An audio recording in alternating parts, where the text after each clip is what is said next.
Assalamualaikum warahmatullahi wabarakatuh. Alhamdulillah wassalatu wassalamu ala Rasulillah wa ala alihi wa sahbihi wa mawalah wa la hawla wa la quwata illa billahi wa ba'du. Alhamdulillah, di malam hari ini kembali kita duduk untuk bertalabul ilmi, dan kita masih melanjutkan tentang qasasul anbiya, kisah-kisah para nabi dalam Al-Quran. Kita sudah sampai kepada kisah Nabi Allah Musa alaihi salatu wassalam.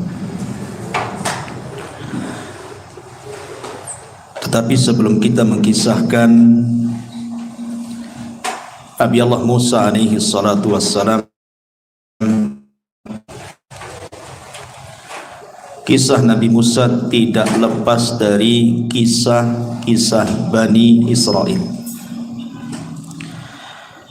Jadi malam ini kita akan sedikit mengkisahkan dulu seputar kisah-kisah Bani Israel yang tidak ada kaitan langsung dengan Nabi Allah Musa alaihi salatu wassalam, dan mengkisahkan tentang kisah Bani Israel dibolehkan di dalam Islam. Sebagaimana hadis Abi Hurairah radhiyallahu an mengatakan, haditsu am Bani Israel wala haraj. Tidak mengapa kisahkan Bani Israel, tentang kisah Bani Israel, dan tidak mengapa, kata Nabi. Bahkan dalam sebuah hadis yang lain yang dikeluarkan dari Imam Ahmad dari hadis Abdullah ibn Amr ibn As radhiyallahu an, Nabi SAW mengatakan, balighu anni walau ayat. Sampaikan pada manusia dariku walaupun satu ayat. Wa hadithu an Bani Israel wala haraj. Wa man kadzaba alayya muta'ammidan falyatabawwa maq'adahu minan nar. Dan kisahkan juga tentang kisah-kisah Bani Israel, dan tidak mengapa. Barang siapa yang berdusta atas namaku, kata Rasul, secara sengaja, maka silahkan tempat duduknya di neraka. Bahkan hadis Jabir bin Abdullah radhiyallahu an, hadis ini disahihkan oleh Syekh Nasiruddin Al-Albani rahimahullahu taala. Kata Nabi sallallahu alaihi wasallam, hadithu an Bani Israel wala haraj, fa innahu kanat fihimul a'ajib. Ceritakan oleh kalian tentang kisah-kisah Bani Israel, dan tidak mengapa, karena dalam kisah-kisah mereka itu ada keajaiban-keajaiban. Kemudian setelah itu dikisahkan tentang sekelompok manusia di zaman Bani Israel, di mana mereka ingin menghidupkan orang yang sudah mati. Kata beliau, Nabi sallallahu alaihi wasallam, summa ansha'a yuhaddithu sallallahu alaihi wasallam faqala kharra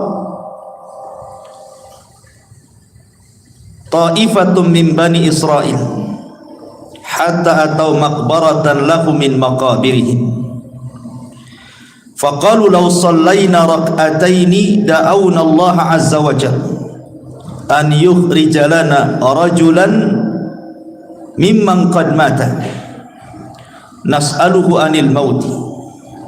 Qala fa fa'alu fa bainahum kadzalika ittala'a rajulun ra'sahu min qabri. Kemudian dikisahkan ada sekelompok Bani Israel yang keluar sehingga mereka mendatangi salah seorang kuburan di antara kuburan-kuburan mereka. Lalu sebagian mereka berkata, sebaiknya kita solat 2 rakaat dan berdoa kepada Allah agar Dia mengeluarkan kepada kami seseorang yang telah mati, untuk kita bertanya tentang rasa kematian. Lalu kemudian mereka pun berdoa. Ketika mereka sedang berdoa itulah tiba-tiba kemudian keluar kepala dari kuburan itu, muncul kepalanya ke atas. Kemudian ketika muncul kepalanya di atas itu, orang yang sudah mati yang dihidupkan ini tiba-tiba ngomong dan mengatakan, ya haula ma aradtum ilayya, wahai kalian, apa maksudnya kalian membangkitkan aku? Faqad mittu mundu mi'ati sana, aku sudah mati 100 tahun yang silam. Fama sakantu an hararatil maut wa an hararati al mauti, dan sampai sekarang aku masih belum terlepas dari rasa panas saat kematianku. Kemudian dia mengatakan, fad'ullaha azza wa jalli an yu'idani kama kuntu, sekarang kalian berdoalah kepada Allah untuk Allah kembalikan kepadaku ke dalam kuburan. Ya mungkin kalau di zaman sekarang kan enggak ada dan tidak bisa juga kita lakukan, tapi hadis ini sahih. Makanya kenapa Nabi SAW mengatakan dalam kisah-kisah mereka itu terdapat keajaiban. Coba orang yang berdoa kepada Allah untuk minta dibangkitkan satu orang, tiba-tiba betul-betul dibangkitkan. Kemudian ditanya soal rasa kematian, dia mengatakan, aku sejak 100 tahun yang silam sampai sekarang masih merasakan panas, katanya. Kenapa kalian bangkitkan diriku? Apa maunya kalian? Kemudian dia meminta agar orang-orang ini berdoa kembali kepada Allah untuk dikembalikan lagi ke dalam kuburannya. Dan di sini juga ada faedah betapa dahsyatnya orang-orang yang masuk ke dalam kubur itu.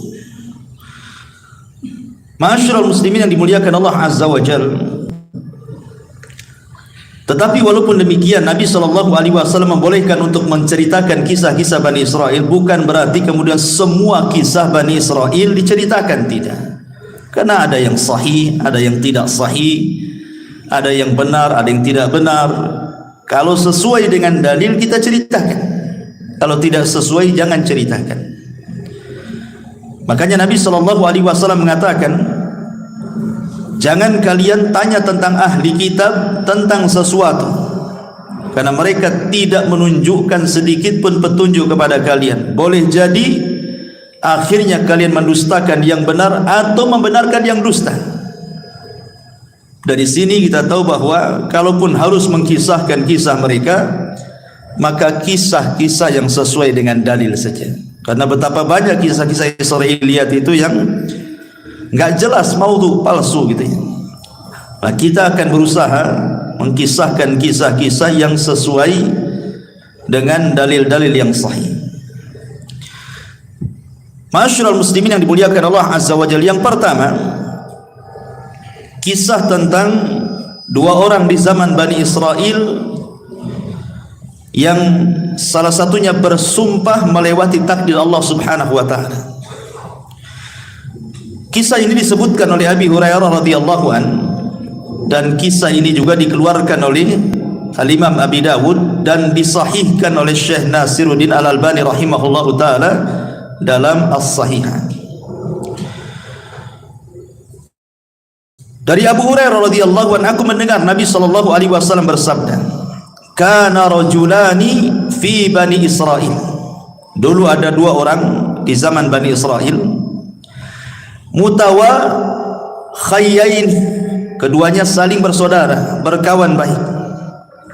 Tetapi salah seorang di antara mereka adalah yudhnib, banyak melakukan dosa, wal akhar mujtahidun fil ibadah, tapi satunya ahli ibadah.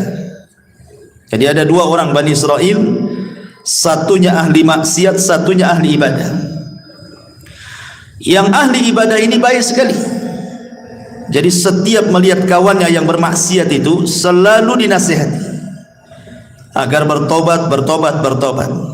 Tetapi kawannya yang ahli maksiat ini tetap saja tak mau bertobat. Sehingga suatu hari mungkin yang ahli ibadah ini melihat kawan yang ahli maksiat ini sudah melampau maksiatnya. Menurut kacamata dia mungkin sudah tidak bisa ditolerir lagi, sudah parah gitu ya bahasanya.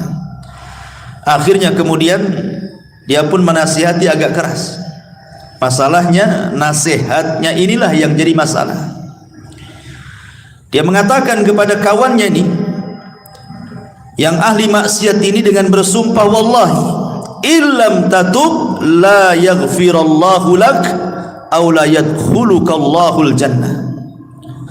Kalau engkau tidak bertobat kepada Allah Subhanahu wa taala, kupastikan kau tidak akan diampuni dosamu dan kupastikan kau tidak masuk surga.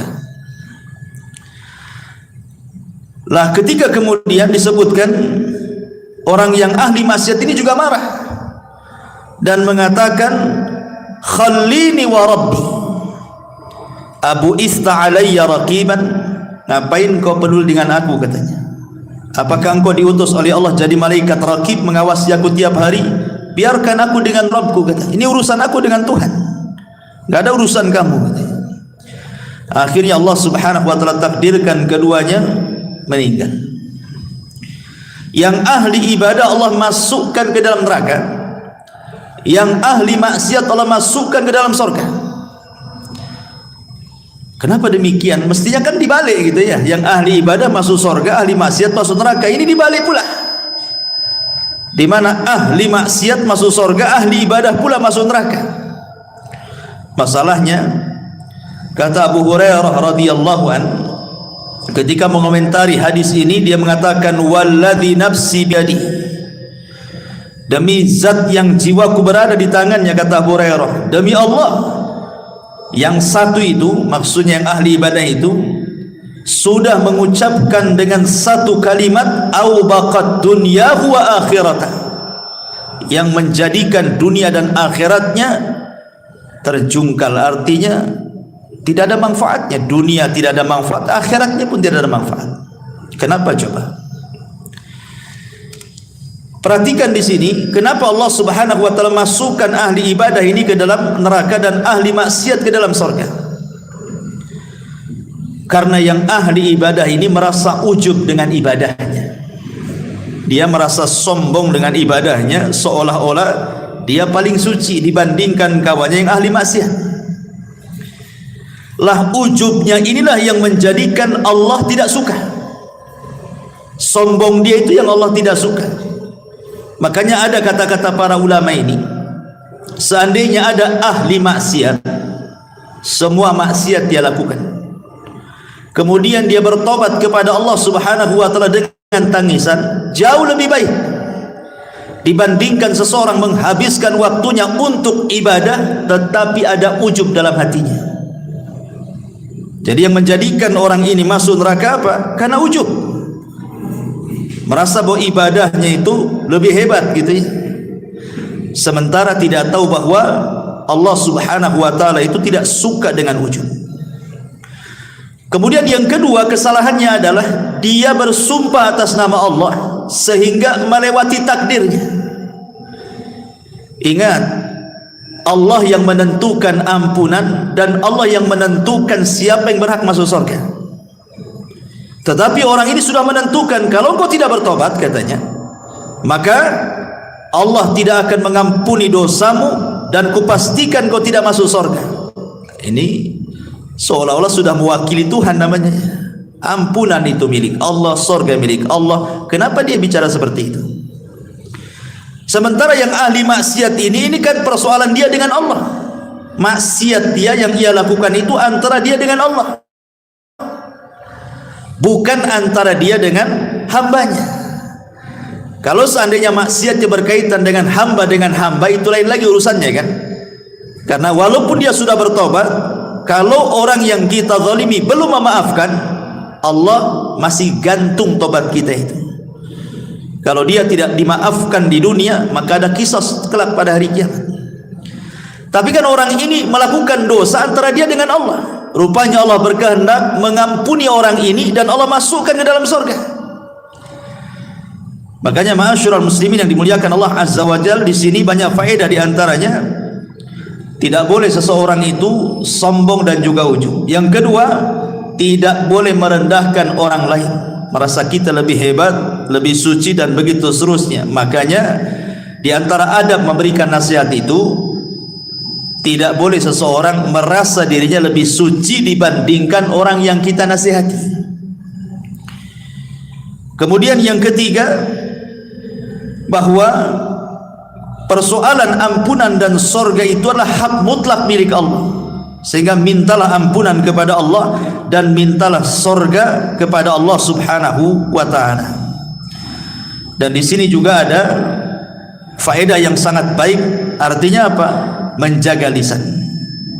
Karena yang ahli ibadah ini masuk neraka itu bukan karena membunuh, bukan karena minum khamar, bukan karena berjudi, bukan karena berzina, karena lisan. Ngomong sama kawannya kan, niatnya kan baik gitu. Niatnya baik supaya kawannya tobat, tapi ucapannya salah. Sehingga Nabi SAW mengatakan, wa innal abda la yatakallamu bil kalimati la yulki laha bala min sakhatillah yahwi sahibuha fi nari jahannam. Terkadang ada seorang hamba mengucapkan satu kalimat tanpa sadar loh. Ini kan orang ini ngomong tanpa sadar karena emosi, sehingga mengeluarkan kata-kata kan. Tetapi tetap saja sadar ataupun tidak, orang ini karena sudah mengucapkan satu kalimat yang membuat Allah murka, cukup Allah masukkan dia ke neraka. Subhanallah. Bagaimana kalau ucapannya itu dirangkai sebelumnya? Memang sudah dirangkai dari rumah untuk ngomong gitu ya. Lebih parah lagi, orang ini tidak sadar karena saking marahnya dia ngomong begitu.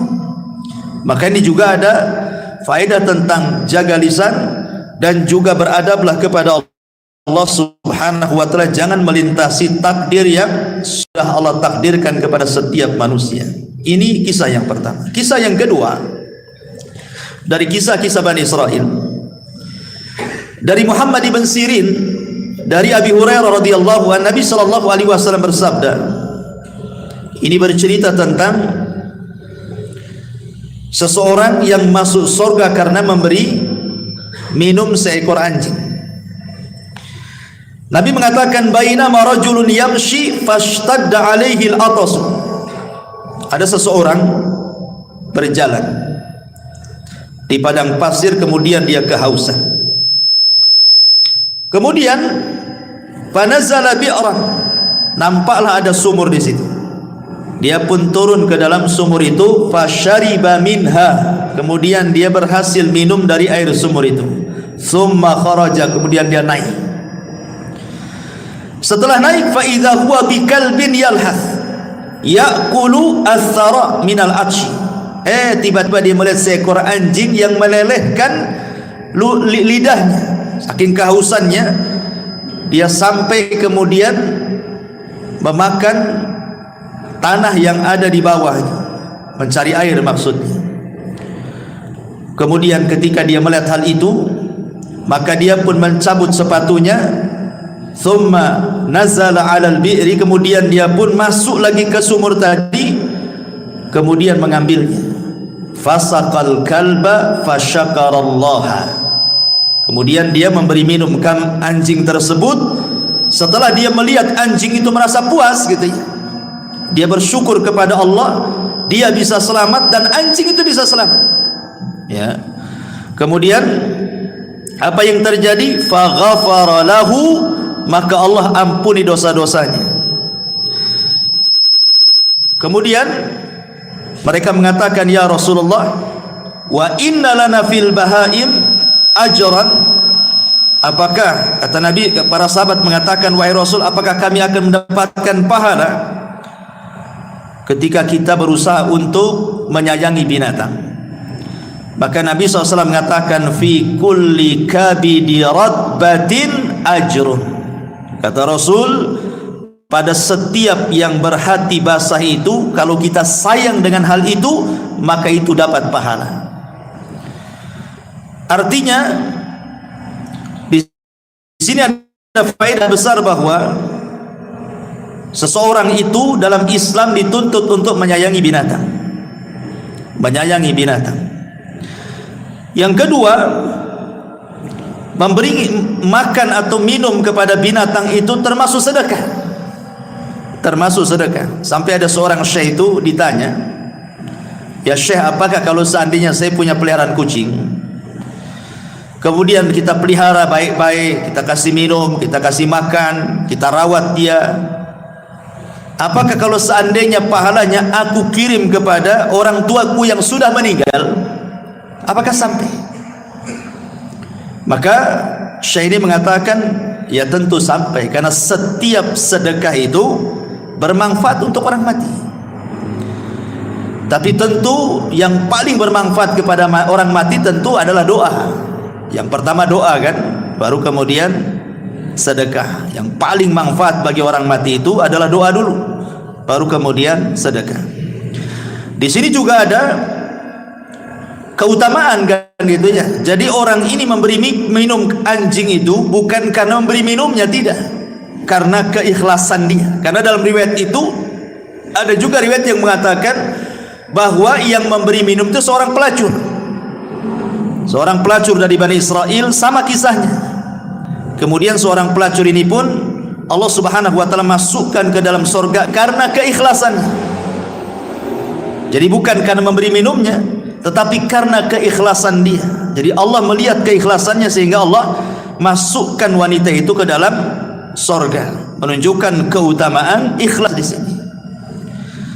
Ini kisah yang kedua. Kisah yang ketiga, kisah seorang nenek di zaman Bani Israel yang minta surga. Ini dijelaskan dalam riwayat Abi Musa al-Ash'ari radhiyallahu anhu. Di sini juga disahihkan oleh Syekh Nasiruddin Al-Albani rahimahullahu taala. Ketika Nabi sallallahu alaihi wasallam pulang dalam peperangan, kemudian kehabisan bekal. Kemudian dia pun mencari orang yang mau menjamunya. Ketemulah seorang nenek Yahudi di perbatasan Madinah. Dalam riwayat Arabian, seorang Arab Badui.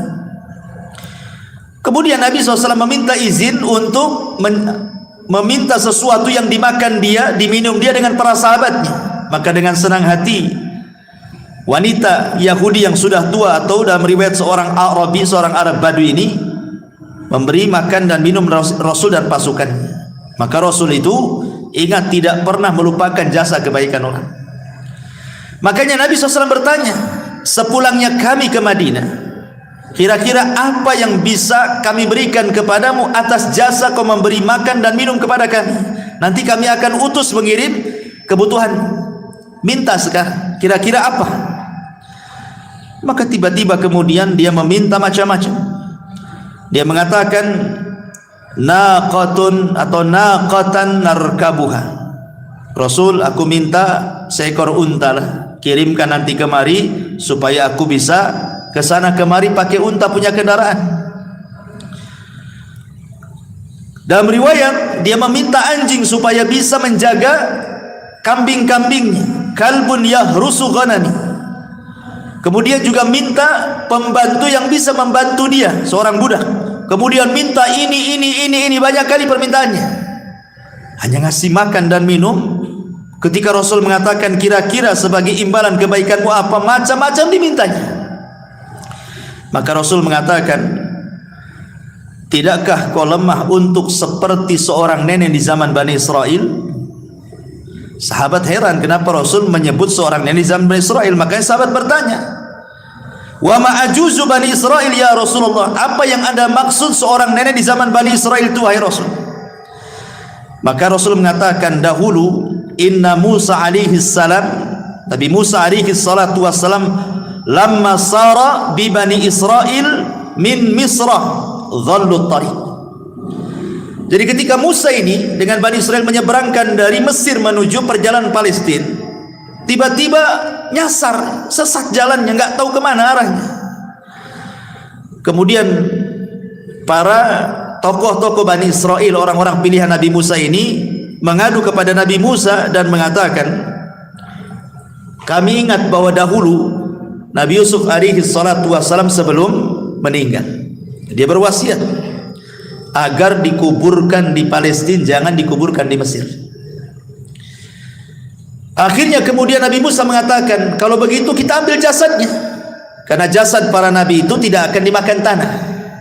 Walaupun ratusan tahun, ribuan tahun sekalipun, tetap saja jasadnya seperti itu. Kalau seandainya Allah izinkan kita membongkar kuburan Rasul kita, tentu jasadnya tidak akan dimakan tanah. Tapi kan tidak boleh kita mengambil jasad Nabi. Lah, akhirnya Musa bertanya, siapa di antara kalian yang tahu tentang letak kuburan Nabi Yusuf itu? Maka salah seorang di antara mereka ada seorang nenek zaman Bani Israel ini.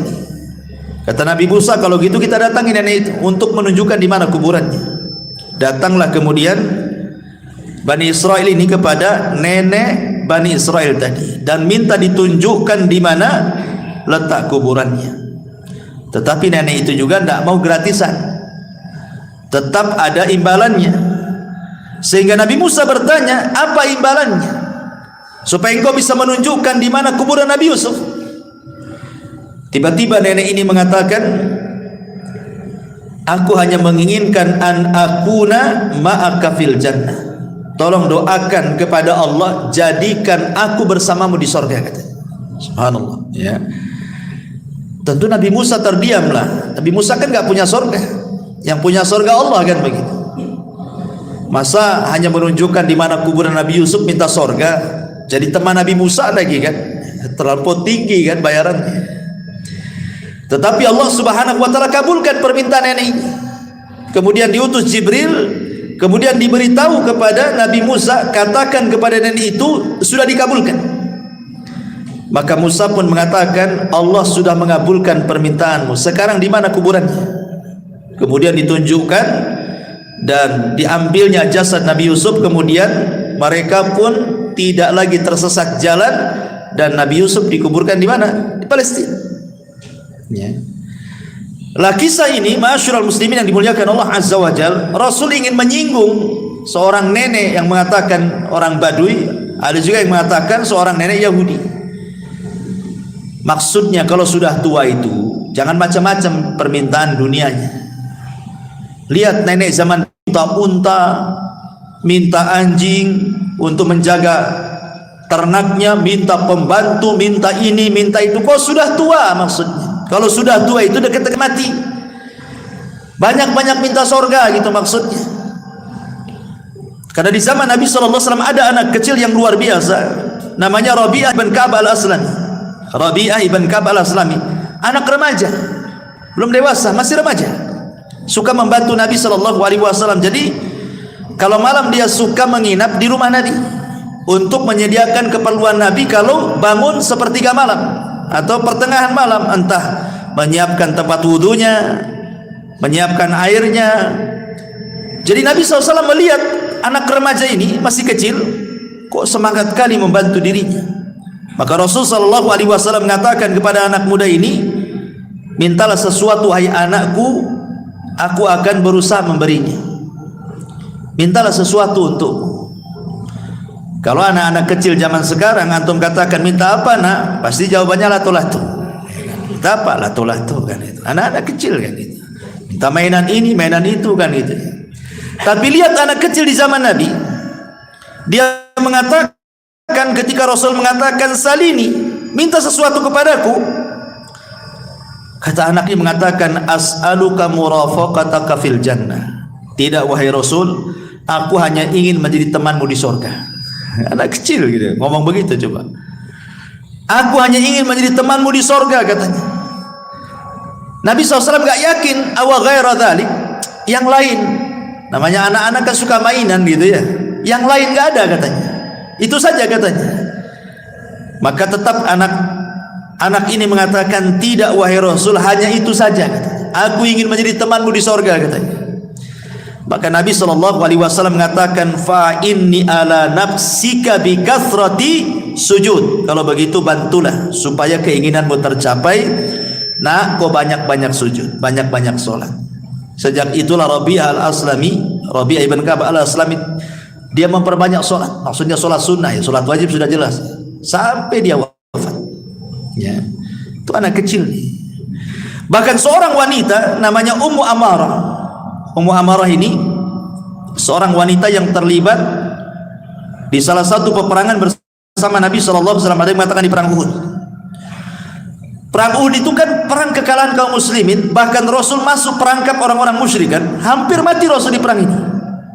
Bagaimana tidak coba, penutup kepalanya kan kena pecah gitu ya, karena diterjang oleh musuhnya dengan pedang sampai pecah tuh helm kepalanya, sampai serpihannya menancap di pipi Nabi.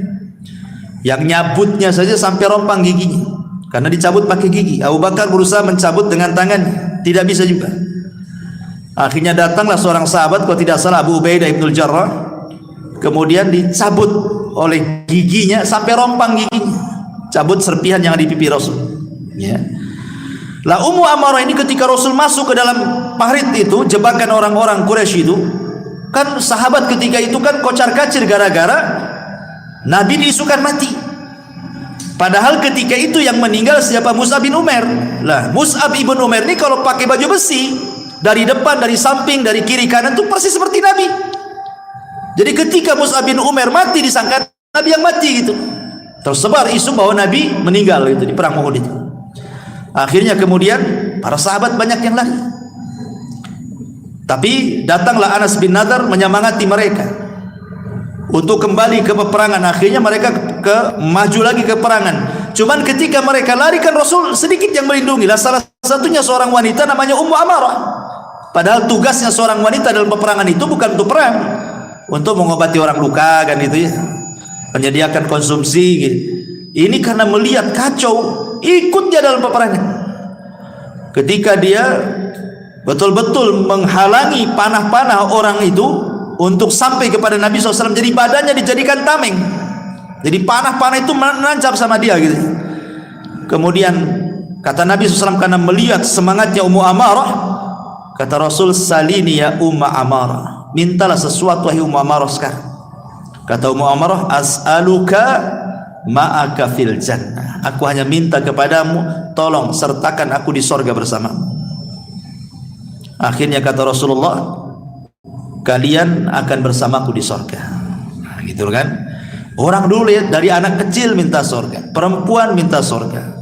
Ini pula orang yang sudah mau mati, kata Rasulullah, kenapa kau tidak minta seperti orang tua di zaman Bani Israel minta sorga, minta dunia pula gitu. Nah, jadi di sini juga pelajaran besar bagi kita bahwa kalau usia itu sudah menginjak tua, nah, perbanyaklah dekat-dekat masjid, banyak zikir, dekat-dekat dengan Allah kan. Walaupun tua bukan tanda-tanda mati kan, tapi umumnya orang tua dekat ajalnya. Kenapa? Karena umurnya sudah dibatasi. Dalam hadis Rasul, umatku ini umurnya berkisar 60 sampai 70. Lewat dari situ sedikit. Hati-hati nih kalau sudah 60 tahun ke atas. Ya. Harus banyak-banyak dekat dengan Allah Subhanahu wa taala. Ini diantara kisah Bani Israel juga. Kemudian kisah yang lain, kisah seseorang yang luar biasa bertawakal kepada Allah Subhanahu wa taala, kisah tentang amanah. Dari Abi Hurairah radhiyallahu an, dia menceritakan dari Nabi sallallahu alaihi wasallam, annahu dzakara rajulan min Bani Israil sa'ala ba'dha Bani Israil an yuslifahu alfa dinar, bahwa ada seorang Bani Israel yang meminjamkan pinjaman kepada Bani Israel yang lainnya, seorang laki-laki di Bani Israel yang lainnya, sebanyak 1000 dinar. 1000 dinar banyak, ikhwan. 1 dinar itu kalau mau diemaskan 4 gram lebih, kalau dirham separuhnya. Kalau 1000 nah berapa tuh? Banyak kan itu, ratusan juta kan itu. Lah ketika kemudian sudah berhadapan nih orang yang mau pinjam utang nih kepada orang yang punya uang ini, masalahnya ketika itu tidak ada saksi. Gimana nih tidak ada saksi? Kalau kita kan, kalau antum pinjam uang sama saya, kalau di atas 50 juta kan tentu harus ada saksi gitu ya, kalau perlu bawa notaris gitu ya kalau kita ya. Kecuali kalau pinjamnya 500 sejuta yang enggak ya. Kalau udah banyak kan notaris lah kan gitu. Nanti kabur pula kan. Kadang-kadang hanya pakai kwitansi saja. Itu pun ada materainya. Itu lemah kali lah gitu ya. Nanti dituntut nih loh buktinya. Semua orang bisa nulis kalau kwitansi saja. Kadang materai saja lemah gitu ya. Kadang kalau sudah banyak pasti notaris kalau kita ini. Jadi Bani Israel ini meminjam, katanya siapa saksinya? Siapa kira-kira saksinya? Aku akan beri uangku 1000 dinar, tapi siapa saksinya? Ya. Akhirnya dia mengatakan, kafa billahi kafila, saksinya Allah. Saksinya Allah. Coba kalau zaman sekarang bilang saksinya Allah, 100 juta gitu kan. Gak yakin orang sekarang dengan Allah tuh. Orang dulu saksinya Allah. Nah, kalau sudah menyebut Allah yakin tuh. Dikasihlah 1000 dinar itu. Kemudian ditentukan berapa bulannya, tanggalnya, hari pengembaliannya. Kemudian bisa begitu saja. Tetapi karena dua-duanya amanah, yang punya uang amanah, yang pinjam uang pun amanah. Ya. Kalau sekarang dua-duanya nggak amanah, yang minjemin ya nggak amanah, belum waktunya sibuk mau diminta lagi lah. Kita kan janjinya 3 bulan, masa baru seminggu sudah diminta lagi kan itu. Yang lebih parah yang minjamnya lebih tidak amanah, malah kemudian sudah waktunya bayar tak mau bayar, banyak kali dustanya. Kemudian tambah lagi marah-marah, terakhir diblokir nomornya. Nah, itu kan masalah ya. Lah pada waktu yang sudah ditentukan mau bayar, ikhwan, rumah orang yang punya uang ini dengan rumah orang yang pinjam ini harus melewati sungai. Jadi ada perahu yang mengantarkan ke seberang gitu. Jadi hari itu pagi-pagi buta lah ini, orang ini berangkat dari rumahnya ingin bayar uang. Karena jauhnya jaraknya, akhirnya sampailah sore hari. Sementara kapal yang mengantarkan dari ujung ke ujung sungai itu sudah nggak ada lagi. Ya, mungkin kalau sekarang kan ada last ferry jam berapa gitu ya, udah ketinggalan kapal, udah nggak ada. Karena dia takut kepada Allah Subhanahu wa taala, sudah janji ini harus dibayar, takut kepada Allah Azza wa Jalla, dia bingung. Sementara orang yang punya uang pun bingung dan nunggu-nunggu, kok tak nampak-nampak, mau bayar enggak ini? Gitu ya. Akhirnya dia tawakal kepada Allah Azza wa Jalla, diambilnya kayu, kemudian dibelah, kemudian uangnya ditaruh di situ, kemudian diikat, nulis surat dia di situ, kemudian dihanyutkan ke sungai, kemudian pulang. Dan dia mengatakan bismillahi tawakkaltu ala Allah, hanya menyebut namamu ya Rabb, aku bertawakal kepada Allah, sampaikan uang ini kepada orang itu, aku sudah berjanji hari ini harus sampai. Pulang dia ya. Sementara yang nunggu-nunggu di seberang sana bingung nih, kok nggak datang-datang, sudah mau maghrib pun tak datang-datang. Dipikirnya daripada kemudian pulang tak nenteng-nenteng, mendingan cari kayu bakar kan itu. Dapatlah 2-3 kayu bakar, bisalah kan zaman dulu nggak ada kompor gas gitu. Akhirnya kemudian nampaklah ada kayu cantik bagus gitu. Bagus juga nih kayu untuk kayu bakar. Akhirnya berusaha dia mengambil yang sedang hanyut itu, dibawa pulang. Ya. Sampai di rumah, dia lepas ikatannya, dia mau belah gitu ya. Rupanya ada uang 1000 dinar. Kemudian ada surat bahwa ini surat pelunasan dia. Subhanallah ikhwan. Makanya saya katakan di awal tadi, kisah-kisah Bani Israel ini aneh-aneh. Kalau antum lakukan kayak gini ikhwan, nggak sampai ke orangnya. Coba aja. Anyutkan aja kayu itu. Apa nggak untung yang ngambil yang mandi itu kan itu ya. Nah dari sini ma'asyiral muslimin yang dimuliakan Allah Azza wa Jalla, ketika akhirnya ini pun bingung nih, karena kan zaman itu belum ada handphone. Kalau ada handphone kan bisa lah WA gitu, sampai tak gitu kan. Nah, tak sampai ya, atau sampai kan nggak ada WA. Jadi suatu hari ketemu.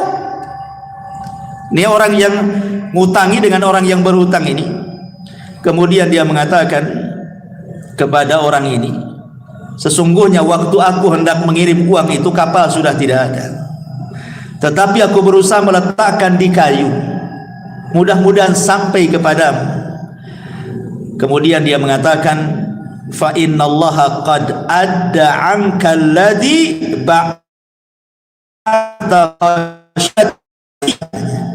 tenang, Allah sudah hantarkan kayu yang kau simpan uang itu kepadaku, katanya. Subhanallah. Dari sini kata para ulama, bagaimana ada beberapa faedah. Yang pertama tentang pentingnya seorang itu membayar hutang, sudah jelas ya. Kemudian yang kedua di sini ada fadlut tawakal, keutamaan tawakal yang kuat. Pasti orang bertawakal itu akan menyampaikan kepada tujuannya. Orang kalau menghendaki sesuatu kemudian menambatkan kepada Allah keinginannya, pasti Allah Subhanahu wa taala tidak akan menyia-nyiakan orang yang mengatakan ya Rabb, wahai Rabb, aku ingin begini. Tawakalnya kuat ya. Kemudian juga di sini juga ada tentang karamah para wali, isbat karamah al-auliya. Bagaimana di sini wali-wali Allah yang betul-betul beriman dan bertakwa Allah tolong. Ya ini kan keajaiban gitu kan, mengantar uang pakai kayu bakar gitu ya. Kemudian juga dibolehkan seseorang di sini untuk hutang piutang. Dan ingat, hutang piutang dalam Islam ini murni persoalan sosial. Tidak boleh mengambil keuntungan dalam hutang piutang. Ingat ya, hutang piutang ini persoalan sosial, murni soal persoalan sosial, sehingga tidak boleh mengambil keuntungan. Kalau ada hutang piutang mengambil keuntungan, berarti Anda sedang bertransaksi riba. Seperti dulu kan rentenir, pinjam 100 bayar 110, ya kan? Pinjam 1000 bayar 1100. Itu rentenir. Atau di bank-bank ribawiyah kan ma'ruf, hutang-hutang mesti harus ada bunganya, semua riba, tidak boleh. Ataupun hutang piutang seolah-olah digambarkan bisnis yang banyak terjadi di masyarakat kan. Pamannya, saya sudah punya usaha, sudah jalan, cuman pengen dikembangkan, tidak ada modal lagi. Datanglah anak ke antum, ada nggak antum uang 50 juta per bulan, saya kasih antum 2 juta, mau nggak? Saya sudah ada usaha, anak pinjam saja, kalau kapan-kapan antum mau ngambil, antum bisa ambil. Akhirnya antum kasih ke saya 50 juta, tiap bulan anak kasih 2 juta, 2 juta, 2 juta. Sudah 1 tahun antum butuh duit, Tat, saya butuh duit lah, bisa nggak dibalikin duitnya? Yang kapan? Yang dulu yang 50 juta saya kembalikan 50 juta. Maka yang tiap bulan 2 juta, 2 juta itu riba tuh antum makan ya. Itu bukan bisnis namanya, itu hutang piutang namanya. Kalau bisnis itu tidak bisa dibuat nominal secara angka, harus dibuat nominal secara persen. Nih keuntungan bulan ini berapa? Akadnya kamu berapa persen, saya berapa persen? Oke lah 60, 40, 70, 30 kan gitu ya. Nggak boleh diangkakan tiap bulan kamu 2 juta. Kenapa? Sebab kalau untung banyak, yang rugi yang punya modal. Kalau untung sedikit, yang rugi yang memainkan modal. Masa dalam bisnis ada untung rugi gitu kan? Harus sama-sama, senang bagi 2 gitu ya, susah juga ditanggung bersama. Nah, itu yang terjadi di masyarakat. Nah, yang seperti ini riba, tidak boleh, karena ada kaidah mengatakan kullu qardin jarran naf'an fahuwa riba. Setiap barang jaminan yang kemudian terdampak ada manfaat, maka manfaatnya riba. Kan seolah-olah begini, saya taruh 50 juta tapi jaminannya kamu ngasih 2 juta per bulan, seolah seperti itu jadinya. Nah, maka ini riba, tidak boleh ya.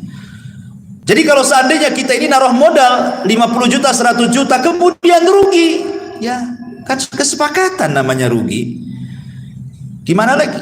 Kecuali kalau seandainya teledor, umpamanya nih bisnisnya herbal, tanpa sepengetahuan pemodal ganti pula bisnis sepeda motor.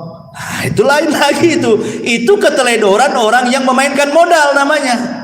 Ya berhak kita mengambil uangnya. Akan kita kan jual herbal, kenapa jadi jual motor second antum? Akhirnya rugi kan itu. Balik duitnya, itu tidak masalah ya. Jadi kalau itu kesalahan yang memainkan modal namanya.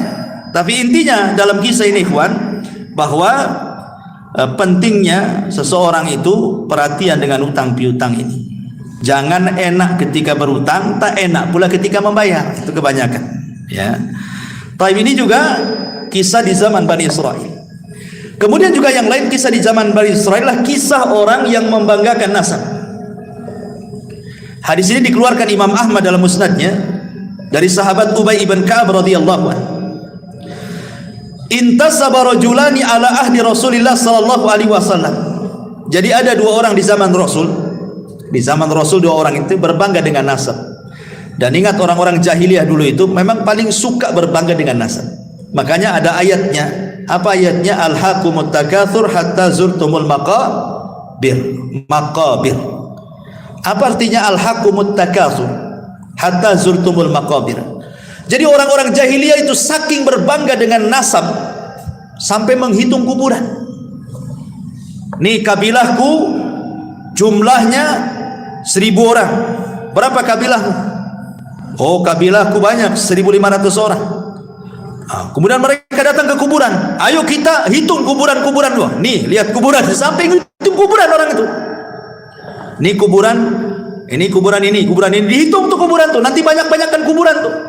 Terutama kuburan-kuburan orang-orang yang nenek moyangnya berhasil. Oh ini yang ini dulunya mantan menteri nih. Nah, ini mantan jenderal nih. Nah, begitu berbangga dengan kuburan orang jahiliyah itu.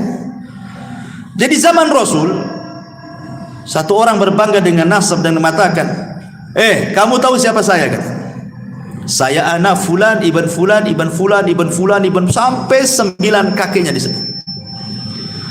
Kemudian setelah dia menyebut 9 kakeknya, dia menghina kawannya dari kabilah lain dan mengatakan, amma anta fala ummalaka. Adapun kamu saya yakin tidak punya keturunan sehebat aku, katanya. Rasul lewat. Rasul marah. Apa yang kalian lakukan, kata Rasul, persis seperti dua orang di zaman Bani Israil. Rasul mengkisahkan tentang kisah Bani Israil. Kemudian Rasul menceritakan, di zaman Nabi Musa Bani Israil itu ada dua orang persis seperti kalian. Yang satu mengatakan ana fulan ibnu fulan ibnu fulan ibnu fulan ibnu fulan, sampai 9 kakeknya disebut. Dengan bangganya dia mengatakan, lihat kakek buyutku nih, orang-orang hebat semuanya. Amma anta fala ummalaka. Adapun kakek buyutmu paling orang-orang biasa saja, katanya. Sekarang udkur abaka, sebutkan turunan, ya. Akhirnya kemudian dengan malu-malunya dia mengatakan, adapun ana fulan ibnu fulan ibnu fulan. Dia cuma menyebutkan 2 kakeknya saja, karena kakek yang ketiganya kafir. Dia benci menyebut kakeknya yang kafir. Kemudian dia ulang lagi, ana fulan ibnu fulan ibnu fulan ibnul Islam. Dia bilang kakeknya yang kafir itu dikatakan Islam. Saya anaknya fulan bin fulan bin Islam, katanya. Karena dia nggak mau kaki yang keempat ketiganya itu kafir masalahnya. Dia nasabkan ke Islam. Kemudian Allah takdirkan, kata Rasul, keduanya wafat. Yang berbangga dengan kakek-kakeknya, buyutnya, walaupun kafir, walaupun tidak beriman, bangga dia sebutkan semuanya sampai 9 kakeknya. Allah masukkan ke dalam neraka. Adapun yang menyebutkan kakeknya cuma 2, ketika menyebut kakeknya yang ketiga dia tidak mau karena kafir, akhirnya dinasabkan ke dalam Islam, kemudian dimasukkan ke dalam surga. Kemudian Allah Subhanahu wa taala mengatakan kepada yang berbangga dengan kakeknya yang ke-9 itu, fa anta ashiruhum, engkau yang ke-10 kau ke neraka, gitu. Kan disebutkan 9 kan, dia yang ke-10-nya gitu. Adapun engkau, katanya, masuklah ke dalam surga, fa anta thalithuhuma, engkau yang ketiganya, masuk ke surga, katanya. Gitu kan, bayangkan. Orang ini masuk neraka ya bukan karena mencuri, bukan karena minum khamr, karena nyebutkan saya putra ini, putra ini, putra ini. Masuk neraka. Ngeri kan, menyebutkan nasab ini. Dan ini yang paling banyak terutama di daerah-daerah itu yang masih membanggakan kesukuan biasanya, ya kan, yang ada marga-marga, ada ini itu, kadang-kadang dia bisa merendahkan marga lain dan meninggikan marga dia kan. Atau mungkin daerah yang masih kental dengan kesultanan kan, merasa dia darahnya biru, antum ini darah merah, apalagi itu tuh darah hitam, katanya. Ini kan masalah ya kawan kan. Nah, ini masalah. Jadi jangan sampai membanggakan keturunan karena tidak ada manfaatnya. Fala ansaba yauma idzin. Terputus nasab pada hari kiamat. Nggak ada nasab-nasab. Makanya Rasul mengatakan man batta'a bihi amaluhu lam yusri bihi nasabuhu. Kata Rasul kalau lambat amalnya percuma nasabnya. Hari ini orang ngaku syarifah, syarif, habib, habibah gitu ya. Percuma saja ngaku habib keturunan Nabi. Kalau kelakuannya kayak bajingan buat apa kan gitu. Percuma karena yang dilihat itu bukan nasabnya tapi amalannya. Lalu apa berbangga dengan nasab kan itu? Terkadang ada orang berbangga dengan nasab sedikit, saya keturunan Nabi, keturunan Nabi, keturunan Nabi kan itu ya. Ya, kita perlu berbangga juga. Nabi masih ada keturunan, kita muliakan mereka. Tetapi kalau buat kesombongan buat apa coba? Maka nasab itu tidak ada gunanya di akhirat. Yang menjadikan orang masuk surga itu adalah amalan. Baik. Kemudian juga kisah yang lain.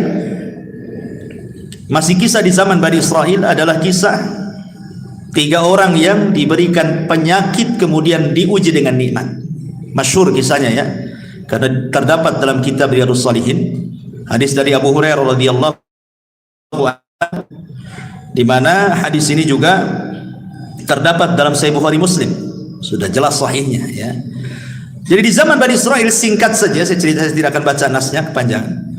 Di zaman Bani Israel itu ada 3 orang yang Allah Subhanahu wa taala berikan penyakit. Yang pertama abras, yang kedua aqra, yang ketiga a'ma. Abras, aqra, a'ma. Ya. Maksudnya abras itu seseorang yang punya penyakit sopak ya. Sopak itu apa ya? Semacam penyakit kulitnya, rusak kulitnya. Ya. Baras. Kemudian yang kedua Allah Subhanahu wa taala berikan penyakit aqra, penuh dengan penyakit di rambutnya sehingga tidak satu helai pun rambut itu tumbuh dan banyak boroknya. Ingat di zaman dulu kan, zaman baheula lah ya, yang sudah tua-tua ini biasanya dulu kan rambut ini sudah kayak mahkota. Zaman dulu kan rambut tuh mahkota, makanya zaman dulu itu yang nampak di di pesak belakang celana itu bukan dompet, sisir. Ya kan, zaman dulu kan sisir dari sini tuh. Nampak gagang sisirnya. Kalau zaman dulu kan dikit-dikit nyisir itu. Karena zaman dulu rambut itu luar biasa. Sampai kalau perempuan itu bisa dijual tuh potongannya itu. Belum ada wig zaman sekarang kan. Zaman dulu tuh bisa dijual tuh potongan rambut, apalagi yang bagus mahal. Nanti dibuat gelung gitu kan. Itu zaman baheula kan. Apalagi di zaman Bani Israil, tambah lagi zaman kita aja baheula itu rambut tuh kayak mahkota di kepala gitu. Malu kalau rambut jelek itu zaman dulu. Apalagi zaman dulu kan banyak kutu ya kan.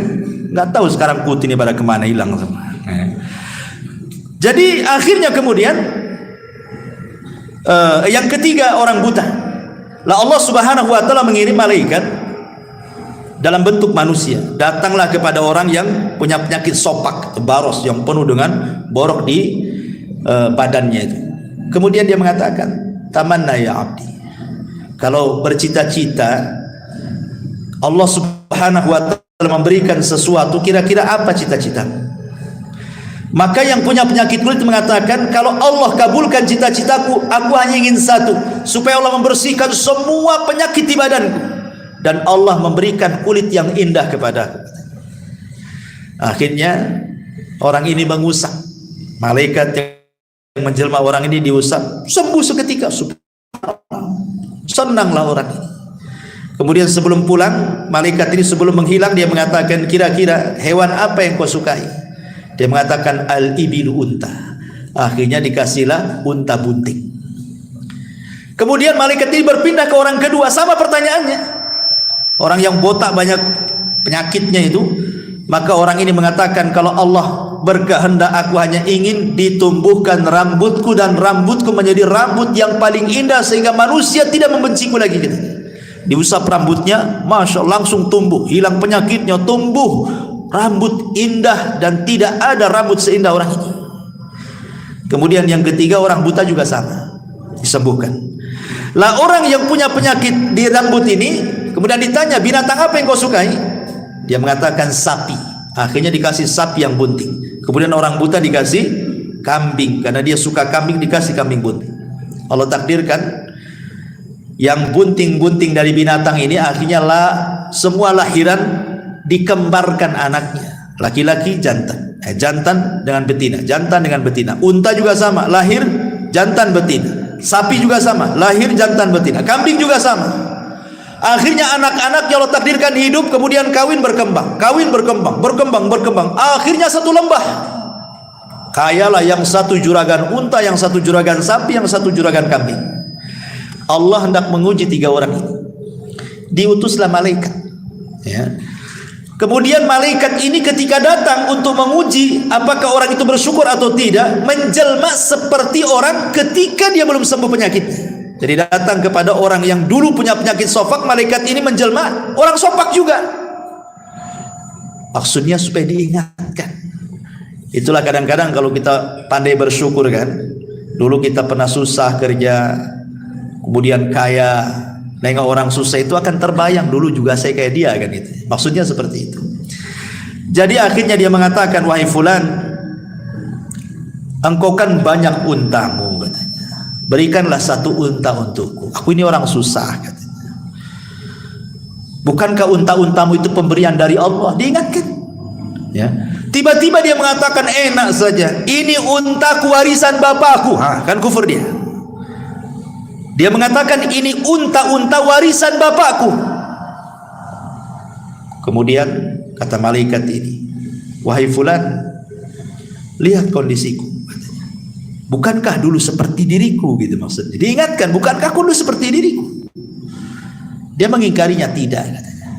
Maka malaikat tidak mengatakan, jika perkataanmu dusta, maka Allah akan kembalikan semua nikmat-nikmatmu akan dicabut oleh Allah Subhanahu wa taala.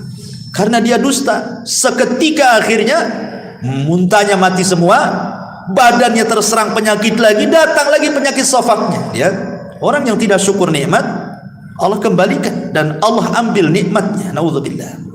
Kemudian orang yang kedua juga sama, yang rambutnya yang dulunya botak, malaikat pun sama datang dalam bentuk orang botak. Sama juga tidak bersyukur, akhirnya dibuat botak lagi, banyak penyakit lagi, sapinya dimatikan semuanya, kecuali orang buta. Ketika orang buta ini yang sudah tidak buta lagi, malaikat datang dalam bentuk orang buta, diminta kambingnya. Apa kata buta? Jangankan kau minta 1 kambing, 1 lembah kau ambil katanya. Sudah cukup pemberian, melihat ini nikmat yang luar biasa katanya. Malaikat ini baru ngaku, aku ini utusan Allah, hendak menguji kamu. Karena engkau bersyukur, maka matamu tidak akan buta selamanya dan kambingmu akan semakin banyak di lembah itu. Ini kan, ini namanya apa? Tentang pentingnya orang syukur nikmat. Ini juga diantara kisah-kisah Bani Israil. Dan di sini juga ada keimanan bahwa malaikat bisa tasyakul. Malaikat itu bisa tasyakul. Tapi malaikat tidak bisa dilihat manusia. Kalau istrinya nggak ada manusia yang sanggup melihat kecuali Nabi kan itu ya.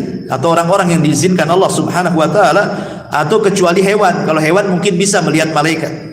Seperti ayam bisa melihat malaikat. Makanya Rasul mengatakan apabila mendengar kokokan ayam di mana gitu ya. Nah, untung yang punya ayam itu kan.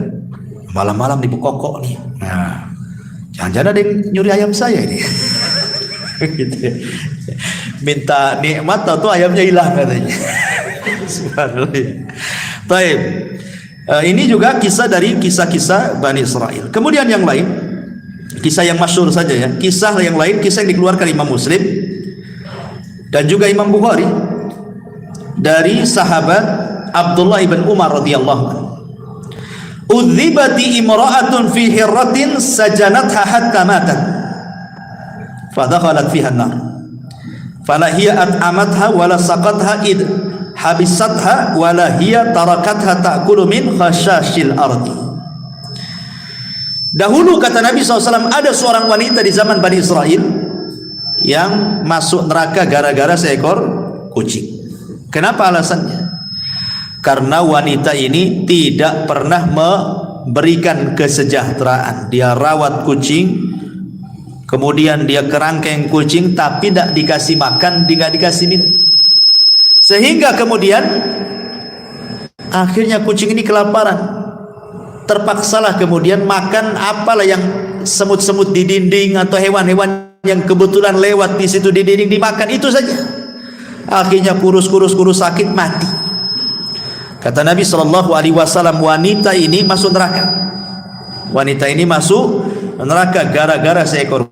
Yang dimuliakan Allah Azza wa Jal, dari sini ada faedah. Ini juga wanita ini kan kisah zaman Bani Israel. Di antara faedahnya adalah haram hukumnya menyiksa binatang. Tidak mesti kucing, binatang apapun kalau disiksa tidak boleh, kecuali binatang yang boleh dibunuh. Kecuali binatang yang boleh dibunuh. Apalagi binatang ini sudah Allah tundukkan kepada kita, sudah Allah jinakkan kepada kita, antum siksa pula. Ayam, kambing, sapi, unta kan Allah jinakkan kepada kita, jangan disakiti. Makanya ketika ada orang mau menyembelih kambing di zaman Rasul, kemudian diseret dengan paksa dan dipukuli, apa kata Rasul? Hei fulan, apakah engkau akan membunuh kambing itu 2 kali? Sudah kau siksa, kau sembelih, katanya. Nggak boleh menyiksa binatang. Yang kedua, boleh seseorang itu memelihara kucing, kemudian diletakkan di kerangkeng, namanya dikasih kotak gitu ya, rumahan kucing, digembok, selama Anda memberikan kesejahteraan, entah makanan, entah minuman, nggak apa-apa. Ya, mafhum daripada hadis ini kan. Wanita ini kan melihara kucing, kesalahan dia karena nggak ngasih makan. Artinya kalau kasih makan, kalau kasih minum, kalau kasih kesejahteraan, tidak mungkin wanita ini masuk neraka. Mafhumnya kan seperti itu. Makanya dibolehkan orang itu memelihara kucing, asal kasih makan, kasih minum, kasih kesejahteraan. Kalau sudah waktunya kawin, ya kawinkan, ya. Nah, tapi jangan antum pula yang kawinin dia. Karena ada orang kawin sama kambing, ya kan? Itu di Jawa tuh, di mana tuh orang kawin sama kambing, didandani pula kambingnya, cantik pula tuh kambing tuh, ya.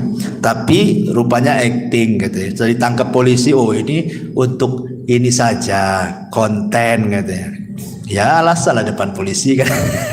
Jangan-jangan betulan tidak konten itu kan. Naudzubillah. Karena juga kan ada ulama membahas orang yang menyetubuhi binatang, kan ada hukumnya. Ya, hukum bab tentang haramnya seseorang menyetubuhi binatang. Ketika dibahas para ulama, pastilah ada orangnya kan. Tidak mungkin ulama nyantumkan bab gitu saja nggak ada orangnya kan itu ya. Jangan-jangan betulan kan itu ya. Atau kalau konten, alhamdulillah, tapi janganlah konten kayak gitu. Konten masa konten kawin-kawin sama kambing, kayak gak ada perempuan lagi kan. Nauzubillah. Ya. Taib. Kemudian juga di antara kisah Bani Israel adalah kisah kejujuran juga dan juga amanah. Kisah ini menarik. Kisah ini dikeluarkan Imam Bukhari dan Muslim dari Abi Hurairah radhiyallahu anhu. Ceritanya begini, singkat saja. Jadi ada seseorang punya tanah. Seorang ini punya tanah. Kemudian ada orang lain dari Bani Israel ingin membeli tanah itu. Akhirnya sudah deal-dealan harga sekian-sekian, deal, oke, kasih uang, mana tanahnya? Nih tanahnya, selesai. Ya, tiba-tiba nih yang beli tanah ini pas mau digarap, dicangkuli, mau ditanami, tiba-tiba nemu harta karun penuh dengan emas. Kalau seandainya untuk hidup 7 turunan cukup tuh, saking banyaknya harta karun. Ya. Akhirnya kemudian nggak enak dia. Lah, saya kan beli kebun, bukan beli harta karun kan itu ya. Dicari orang yang membeli tanah itu. Setelah ketemu, ya fulan, ambil harta karunmu ini, saya kan beli kebunmu, katanya. Kata yang punya tanah sebelumnya, oh tidak, saya sudah beli kebun ini kepadamu. Kalau kau nemu apa-apa dalam kebunku kan milik kamu, karena kau sudah beli, katanya. Yang membeli tanah, oh tidak bisa, saya hanya beli tanah, bukan beli harta karunnya, katanya. Asih begitu aja, coba bayangkan. Ini kalau terjadi di zaman sekarang, mana ada antum bilang ini.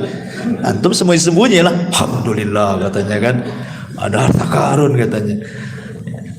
Akhirnya kemudian nggak mau juga, yang satu nggak mau, saya tahu. Akhirnya datang sampai ke pengadilan, bayangkan. Gara-gara ini sampai ke mahkamah. Hakim bingung. Cemara mutusin ini. Ketika ditanya kepada yang penjual, dia mengatakan, saya jual tanah Pak Hakim. Kalau dia mendapatkan apapun dalam tanah, ambil. Itu hak dia. Kemudian yang satu mengatakan, tidak Pak Hakim, saya membeli tanahnya, saya tidak beli harta karunnya, katanya. Ini milik dia, ambil, katanya. Kamu bingung hakim itu akhirnya kan. Mana satu nih mau kasih, ini tak mau kan itu. Kalau saya hakimnya, ya sudah kasihkan saya aja kan. Kalau saya hakimnya kan itu ya. Tapi Pak Hakim ini bijak. Kamu punya anak enggak? Punya. Siapa anakmu? Laki-laki perempuan? Laki-laki. Kamu punya anak? Sama. Perempuan, laki-laki, perempuan. Kawinkan aja anakmu. Maharnya harta karunmu. Subhanallah. Akhirnya dinikahkan. Jadi kaya anak-anaknya. Enggak kemana-mana kan. Ya. Dari sini ma'asyiral muslimin yang dimuliakan Allah Azza wa Jal, ada faedah yang besar di sini dalam hadis ini tentang bayanu wara'il ba'i wal mushtari. Lihat bagaimana waroknya pembeli dan penjual. Penting warok dalam jual beli itu. Kenapa? Jangan sampai kita memasukkan hal yang syubhat dalam perut kita. Ingat Ibrahim bin Adham, dia beli segantang kurma di Mekah, 1 kilo lah bahasa, 1 gantang. Kemudian nampaklah 1 butir kurma di bawah gantang, dikiranya itu kurma yang jatuh dari gantang itu. Dia ambil, dia makan. Dia berhusnudzon itu mungkin boleh jadi di takaran itu yang sudah ditakar jatuh. Ya. Kemudian dia pergi ke Palestina karena ingin i'tikaf di Masjidil Aqsa. Berhari-hari dia ibadah nggak pernah khusyuk, nggak pernah khusyuk. Sholat nggak khusyuk, baca Quran nggak khusyuk. Akhirnya dia berpikir, itulah ulama dulu kalau memakan sesuatu yang haram tuh pengaruh kepada ibadahnya kan. Apa yang dilakukan saya ini? Kenapa ndak ibadah kok agak khusyuk-khusyuk? Diingat-ingat maksiat apa, perasaan tak ada maksiat saya kan. Rupanya teringat dengan 1 butir kurma itu. Oh, jangan-jangan gara-gara 1 butir kurma itu katanya. Langsung dia dari Palestina, bayangkan, berangkat bertolak ke Mekah. Ya kan jauh dari Palestina Mekah mau sebulan ikhwan. PP 2 bulan kan itu ya. Langsung dicari orang yang jualan itu. Rupanya sudah tak ada. Tidak ada orang jualan itu.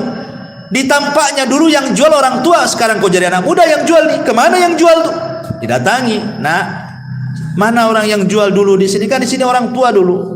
Kata anak ini, oh iya itu bapak aku sudah meninggal katanya. Mau menangis dia gara-gara meninggal. Ya. Kemudian dicerita, gimana nak? Kalau seandainya kamu ikhlaskan yang 1 butir, kan bapakmu sudah nggak ada, otomatis nih warisan kamu. Ikhlaskanlah yang 1 butir itu katanya. Kata anak ini, Pak, gitu ya, kalau 1 butir saya ikhlaskan, masalahnya bapakku itu anaknya banyak katanya. Anaknya bukan saya saja, anaknya banyak, bersebar di mana-mana. Kata Ibrahim bin Adham, subhanallah, sudah, mana alamat-alamatnya nih? Saya akan datang minta maaf kepada mereka, minta diikhlaskan. Satu-satu didatangi anak-anaknya. Ketika sudah mengikhlaskan semuanya, barulah dia khusyuk ibadahnya. Kita ini nggak pengaruh mau ngambil nggak ngambil ibadah, karena memang nggak pernah khusyuk kita. Kan gitu. Jadi gimana lagi, nggak ngaruh. Memang hari-hari juga nggak khusyuk, sholat nggak khusyuk, sudah nggak biasa. Tapi lihat ulama ini luar biasa kayak gini. Ya. Subhanallah ya. Ini juga diantara kisah Bani Israel. Kemudian juga ada kisah Bani Israel ini, seorang wanita pendek, karena ingin tinggi badannya, akhirnya dia diikatkan kayu di kakinya. Di kisahnya ini juga hadis sahih dikeluarkan Imam Muslim dari Abi Sa'id Al-Khudri radhiyallahu anhu, dari Nabi sallallahu alaihi wasallam, kanat imra'atun min Bani Israil qasiratun tamshi ma'a imra'ataini tawilataini fattakhadat rijlaini min khashabin wa khataman min dhahabin mughlaqin mutbaqin thumma hasyathu miskan wa huwa atyabut tib famarrat baina al-mar'ataini falam ya'rifuha faqalat biyadiha hakadha. Dari Abu Sa'id Al-Khudri radhiyallahu an, bahwa Nabi SAW kemudian dia berjalan di antara 2 wanita yang tinggi. Lalu dia memakai sepatu dari kayu supaya tinggi juga gitu ya. Apa sekarang pakai hak ya, sepatu tinggi itu ya. Dan cincin dari emas yang tertutup. Kemudian dipolisinya dengan minyak wangi dari misik. Dia adalah wewangian yang paling wangi saat itu, dan sampai saat ini juga misik juga paling wangi kan. Dan minyak misik ini paling susah karena kan diambil dari darah menjangan. Jadi kalau ngambil minyak misik ini ada menjangan, atau menjangannya kijang, itu kijang liar, lari kencang. Nanti pas lari itu ditangkap. Nah, nanti darah khususnya, enggak semua darahnya, ada darah-darah tertentu dalam kijang itu setelah lari kencang, itulah bahan minyak misik itu. Makanya mahal, karena harus kejar-kejaran dulu dengan kijang baru dapat minyak misik kan gitu. Minyak misik ini mahal gitu ya. Lah, kemudian lalu wanita ini berjalan di antara dua wanita itu, maka mereka para laki-laki tidak mengetahui. Kemudian dia ayunkan tangannya begini sambil gerak-gerak cincinnya. Cincinnya kan sudah diolesi minyak wangi sehingga laki-laki tidak kenal dia. Dari sini kata para ulama, larangan tidak boleh wanita memakai kaki palsu supaya nampak tinggi badan. Larangan, tidak boleh. Ya kan sekarang banyak kan sepatu ditinggi-tinggiin biar nampak tinggi gitu ya. Tidak boleh, haram. Ya. Dan di sini juga ada larangan tidak boleh seorang wanita berhias untuk di luar kepada suaminya. Berhias di luar tidak boleh. Menunjukkan bahwa berhias di luar suaminya bagi seorang wanita ini tradisinya siapa? Bani Israel, tradisi Yahudi itu. Atau yang meninggi-ninggikan badannya dengan sepatu yang tinggi supaya nampak tinggi, ini juga tradisi orang-orang Yahudi.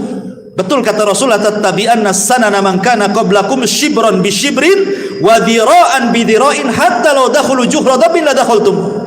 Kalian sedikit demi sedikit akan mengikuti tata cara umat sebelum kalian sejengkal demi sejengkal, sehasta demi sehasta. Kalaupun mereka masuk ke lubang biawak padang pasir, ingat, biawak padang pasir ini kalau dia punya buat lubang di padang pasir itu berkelok-kelok, nggak lurus, susah ya.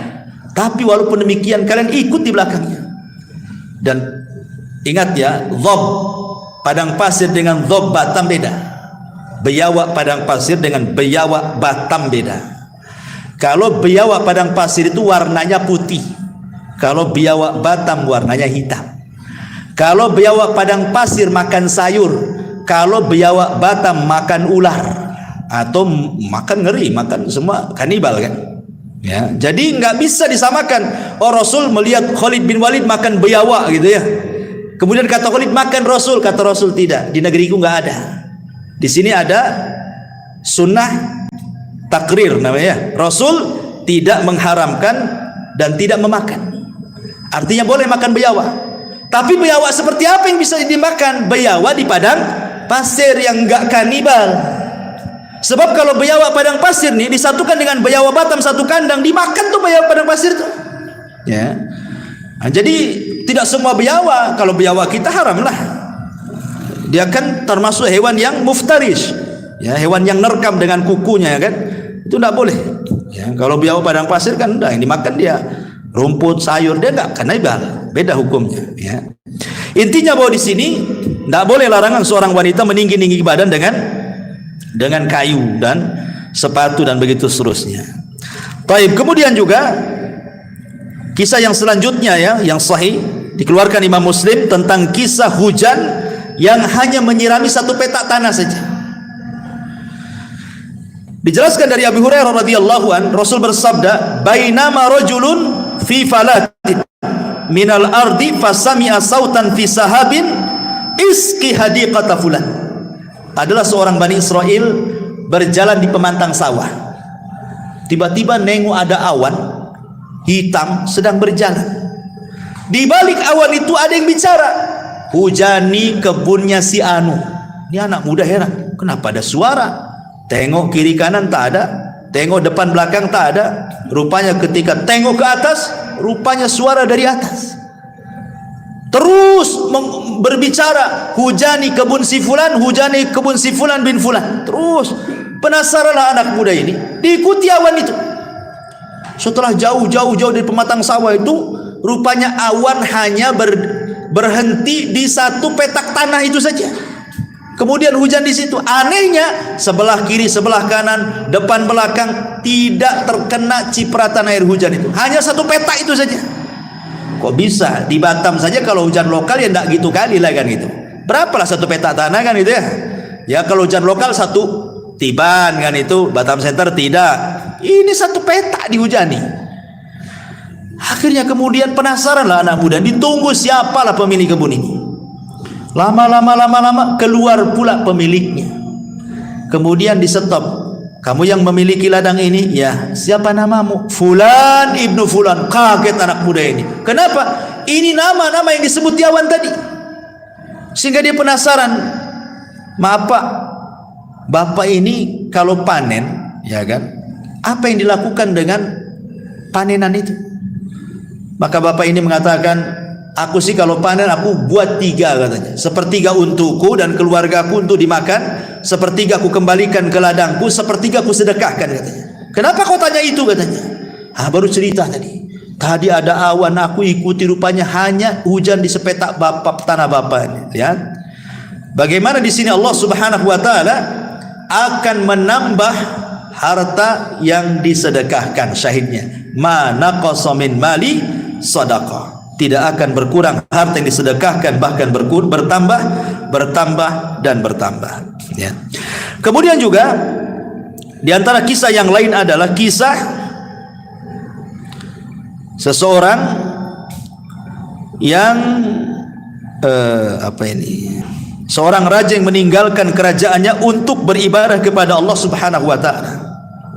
Kisah ini terdapat di dalam Al-Bazzar, At-Tabrani dalam Al-Awsat, dan juga Al-Kabir, dan menurut Imam Al-Haythami sanadnya hasan, dan juga diletakkan dalam As-Sahihah dan disahihkan oleh Syekh Nasiruddin Al-Albani rahimahullahu taala. Ya. Diceritakan oleh Abdurrahman ibn Abdullah ibn Mas'ud dari bapaknya dari Nabi sallallahu alaihi wasallam. Jadi sesungguhnya Bani Israel telah mengangkat, saya artikan saja. Sesungguhnya Bani Israel telah mengangkat salah seorang khalifah, maksudnya raja untuk mereka. Maka sang khalifah itu berdiri salat di bawah sinar bulan di atas Baitul Maqdis. Lalu ia mengingat beberapa hal yang telah diperbuatnya. Maka ia berpegang dengan sebuah tali. Pada pagi harinya tali itu masih tergantung di masjid itu. Namun ia telah pergi. Lalu raja ini pergi sampai tiba di sebuah kaum yang tinggal di tepian laut. Lalu dia mendapati mereka sedang membuat batu bata. Maka ia bertanya kepada mereka, bagaimana kamu membuat batu bata ini? Lalu mereka memberitahunya. Maka ia membuat batu bata bersama mereka. Dia makan dari hasil tangannya, sehingga ketika tiba waktu sholat ia bersuci, salat. Lalu ada seseorang pekerja yang melaporkan hal itu kepada pemimpin negeri itu, dan dia berkata, di tengah-tengah kami ada seseorang yang berbuat ini dan itu. Maka pemimpin itu mengirimkan orang untuk menemuinya agar ia datang kepadanya. Namun ia enggan untuk datang, ya, karena dia raja kan itu. Maka pemimpin itu datang sendiri mewakili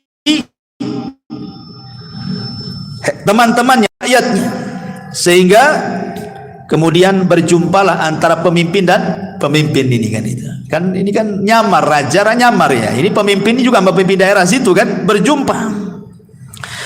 Lalu kemudian setelah berjumpa dia berkata, tunggulah aku ingin berbicara padamu satu kalimat saja. Maka orang itu berdiri sehingga berbicara dengan pemimpin itu dan memberitahukan kepadanya bahwa ia adalah seorang raja dan bahwa ia pergi karena takut terhadap dosa. Pemimpin negeri itu berkata, sesungguhnya aku akan menyusul berbuat seperti itu bersamamu. Maka keduanya beribadah kepada Allah dan kemudian meminta kepada Allah agar diwafatkan berdua, sehingga keduanya wafat. Maka Abdullah bin Mas'ud berkata, kalau aku berada di Rumailah Mesir, tentu aku akan memperlihatkan kepada kamu kuburan kedua raja tersebut yang tobat bersama-sama. Luar biasa kisah ini kan. Jadi bagaimana di zaman Bani Israel ada seorang raja yang takut dosa. Kemudian karena takut dosa ditinggalkan kerajaannya. Nampaklah rakyatnya di situ ada yang sederhana, kerjanya cuman buat batu bata, ikut pula di situ. Kemudian dia kerja bersama mereka, makan bersama mereka. Disitulah dia merasakan lezatnya hidup bersama orang-orang susah. Tidak seperti ketika dia jadi raja gitu kan. Akhirnya kemudian kan aneh, raja itu kan beda penampilannya, pasti terawat gitu ya. Orang desa kan nampak orang desa ya, nggak terawat badannya ya. Ini raja tentu ya, kalau di zaman sekarang kayak setingkat menteri saja bersih-bersih itu ya, sauna, steambath atau apa yang penting dirawat. Jadi dicuriga loh orang-orang ini, mana ini orang mana ini, kok ganteng banget. Dilaporkan kepada raja tempatan situ. Kemudian rajanya datang, gitu ya. Kemudian ngomong-ngomong baru cerita, aku ini raja juga. Terenyuhlah raja situ. Kok bisa dia raja datang ke daerahnya, kumpul bersama rakyatnya hanya untuk beribadah? Itu daerah dia.